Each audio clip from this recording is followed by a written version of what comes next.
first question we have is, when I feel like my friends are taking me down the wrong road, how do I stand firm in telling them how I feel while maintaining our friendship? If I ask you guys this question yourself, what would you do? What would you do in this situation? Anyone has a brilliant solution for this? What would you do? So if you approach them and they don't understand you, then you shouldn't be friends, right? So when you decide, you know what, this might be the right person for me, what does that exactly mean? Now, something that young guys, young girls, for example, don't really have yet as part of their skills is sorting their priorities right. We're still influenced by the emotions, which means they are still my friends. I'm going to do everything to maintain the relationship with them regardless. But as we grow older, we start using rationale in order for us to curb some of these emotional urges. So we start realizing, okay, so not everybody is actually worth keeping as a friend. But it takes a while until we get there. So those who are in their 20s, they're better than making decisions on cutting friends out of their circles than those who are younger. But one of the things that people need to understand is that when it comes to the subject of friendship, you need to sort your priorities right as well. And if you know this person is taking you where your goals are, then it's worth keeping. If not, then you're going to have to make some adjustment. It doesn't mean that you cut them off completely, but you're going to start downsizing the relationship with them a little bit.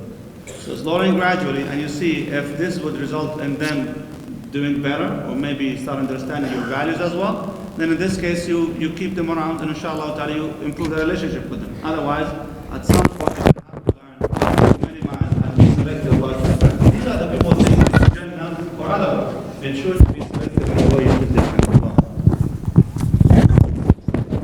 There's a lot of questions that are kind of similar that are put together. What do you do when you feel like you want to help someone in a friendship, but you're scared that they might bring you down? When do you know when to pull back, if you should help, but what if your faith gets impacted and you're trying to help somebody else? Go ahead. Me? Yeah. Bismillah. So this is a bit of a tough question, but I think that it involves self-awareness. You have to be able to be self-aware and be able to look at your own self and see how you're being affected. This involves something called muhasaba, being able to hold yourself accountable. And this is a process that you can't do if you're, as Sheikh Yaser said, always distracted with devices. There has to be time when you're introspecting, looking internally and seeing how you're being affected. So be someone who's introspective, who's watching how you're being affected. Try to help others, yes. The best thing you can do for someone is to make dua for them. That's first and foremost. And then when you give da'wah or when you give nasiha, these are all key words, right? Let me just, in a second, just talk about the nasiha part. But when you do that, also be conscious of the effect that is on you, from that relationship. Now, in terms of nasiha itself, I know a lot of people have this maybe a bad taste in their mouth from this word nasiha, probably because a lot of times people give nasiha, this advice, not in a very proper way, and people oftentimes feel judged or like the other person's being self-righteous or looking down on them. So just a couple tips about giving advice. The first thing is that when you're giving someone advice, make sure that it's coming from a place of compassion and concern, not from a place of arrogance or self-righteousness. Don't ever, when you're giving someone advice, make sure that you also bring to light your own weaknesses. This is important, and I'll tell you why. It's important because it humbles you.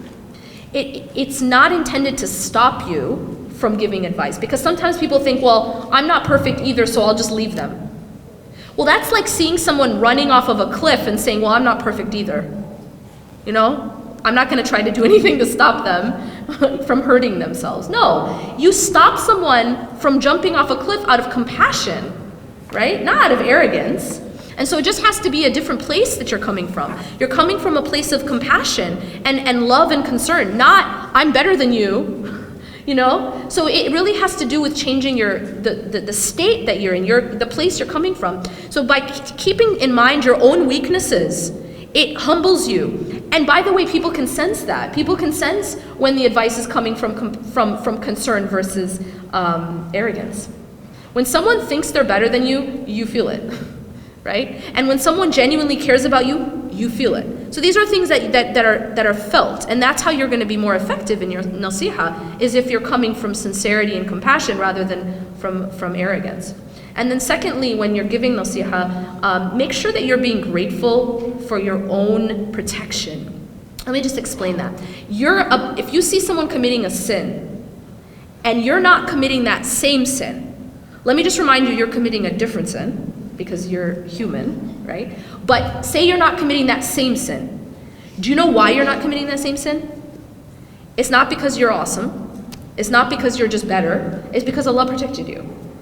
And so there should be a sense of gratitude, not a sense of arrogance. Can I add something else to this? Please. If I want to just add something else to when you want to give them a nasiha and you're afraid that they might pull you down, instead of, you bring them back to where they're supposed to be. One thing I learned, of course, through a lot of counseling and so on, is that one thing very important you need to understand is that don't become the physical solution to someone else's emotional crisis. Which means don't get out of your way to help people in a way that might be dangerous for you. So what do we do in this case? You don't need to be the one who provides the solution. No. You need to be the resource, the one that connects the person to the right resource. So for example, if someone needs, let's say, counseling, serious counseling, send them to counseling. You don't have to be the one who gives them counseling. If it's something had to do with drugs, for example, then you're going to have to tell them to go to somewhere where they can find serious help on this issue. Whatever that is they're going through, you don't have to want to be the one who gives the solution, but you can be the friend who's resourceful enough to guide them where they can find help, inshallah ta'ala. Jazakumullah khair. The next one is about, actually there was a couple about this. What do you do when you have a friend that seems to always be negative? How do you help them, and how do you prevent their negativity from impacting you? No. So if you have a negative friend, what do you do with that friend, Jama'ah? Replace them with another one?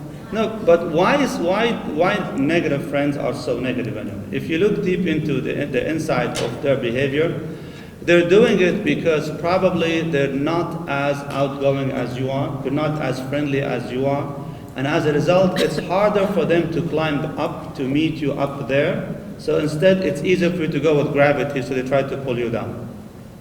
It's easier to pull you down than going up to your level.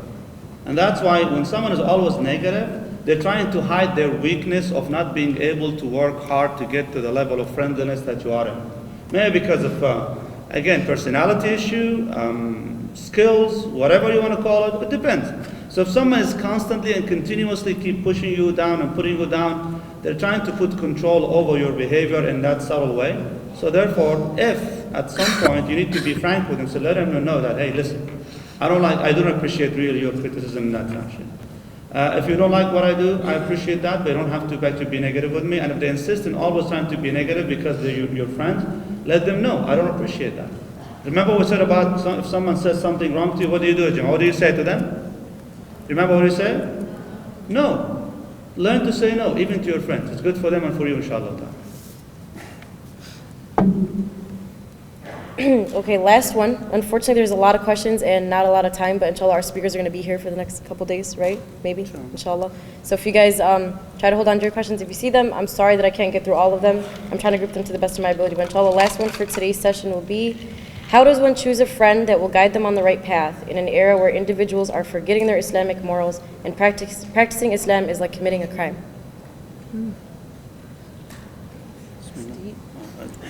I'll give a comment. Okay. I'm going to actually leave that for Sheikh Yaser to comment on, but I'll just say one thing. That's a deep question. I like the way that was said. It was very honest. One thing I will say, just shortly before I hand it to Sheikh Yaser, is I truly, truly believe in the power of dua.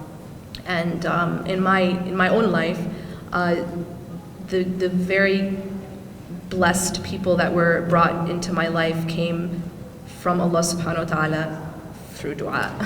So I highly, highly advise people to ask Allah for this. This is actually something that prophets used to ask for. وَالْحِقْنِي بِالصَّالِحِينَ Ibrahim alayhi salam is the friend of Allah, and he's asking Allah to join him with the righteous. That's one of the du'as in the Quran, on the tongue of one of the most beloved. to Allah subhanahu wa ta'ala. So this, we should follow in this tradition of asking Allah for righteous company in this life and the next. So, again, it's a tough question. The question is why is it today people don't like to associate themselves with Islamic values anyway? Why don't, even young Muslims today, why they want to leave Islam as an identity and culture? I have a whole session coming tomorrow, inshallah, on the subject, specifically the subject of atheism. Why we have a lot of young men and women leaving Islam, if not fully and completely, at least partially. Like they want to be attached to Islam by name, but not necessarily by practice. We're going to discuss that tomorrow, inshallah ta'ala. And today at 3 o'clock, I'm speaking also with Dr. Yaser on the subject of modernity and the sacred text. As Muslims, we believe in something we call thawabit. These are fixed matters that we don't really fluctuate, we don't change. Our belief system that there is Quran, there is Sunnah, there is the wahi, the revelation from Allah subhanahu wa ta'ala, which is like the anchor. This is what we call the first principle that is way beyond rational. It's a super rational thing that you need to believe in regardless of the circumstances. We're going to talk about this more later, inshallah ta'ala. But I've seen it, at least from practicing, the concept with the youth, why is it exactly they don't want to associate themselves with Islam. One thing, because I grew up in the 1980s and 1990s, where Islam at the time used to be something like super cool, right? Today, it's not cool to be a Muslim anymore. Actually, because we live in the culture of extreme, again, individualism, where everybody's looking after their own personal interest and pleasure and identity and so on. So today, to associate yourself with Islam as an identity, it's not cool, it's not fun, it's not nothing actually to be proud of anymore, unfortunately. All of this because of the image of Islam and Muslims in the society and in the media. Back in the 1980s and 90s, when I grew up as a teenager back in those days, it was the coolest thing to be. Because being a Muslim and being a youth in the masjid, you're a very trustworthy person, you're wonderful, you're very helpful, you're this and that. All the good qualities you can think of, it used to be back then. So people, they would push their kids to go to the masjid. Why don't you become like so-and-so? Because they are in the masjid. Because they're very good kids. That's how it used to be. Today has changed, unfortunately. But more in details, inshallah, we're going to discuss in the text, in the other two sessions, bin Allah Azza wa Jal. It goes back again to us as Muslims. That's a solution. It's not an individual solution, it's a community, really. It's changing the culture of Muslims to be proud of who they are, what they should be practicing, and not compromise their values. Wallahu a'lam. Assalamu alaikum wa rahmatullahi wa barakatuh. Jazakumullah khair. One more round of applause for both of our speakers.